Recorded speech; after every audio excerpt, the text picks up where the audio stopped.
Maggi, Bournvita, cold drink, chips, oily food सगळं allowed आहे. पण वे प्रोटीन, अरे नाही, किडनी खराब होईल. आता लॉजिक बघा, जे खरंच अनहेल्दी आहे, ज्याच्यात शुगर, प्रिझर्वेटिव्ह, ऑइल भरपूर आहे, ते न घाबरता खाल्लं जातं. पण वे प्रोटीन, जे खरंच दुधापासून बनतं, ते नको. बरं, आता नीट समजून घ्या.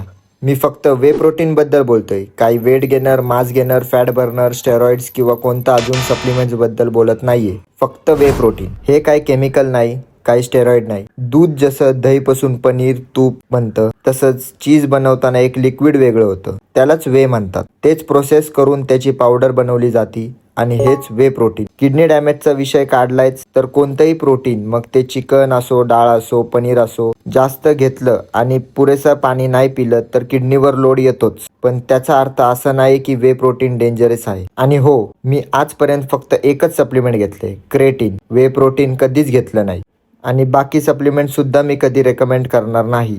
पण तरीही जो पदार्थ नॅचरल आहे त्याला उगाच बदनाम करू नका. मॅगी, बॉर्नव्हिटा, कोल्ड्रिंक सगळं चालेल, पण वे प्रोटीन, अरे नाही, किडनी खराब होईल. याचा काय लॉजिक आहे का? Stay healthy, train smart, lift safe आणि अशाच इंटरेस्टिंग व्हिडिओसाठी फॉलो करा.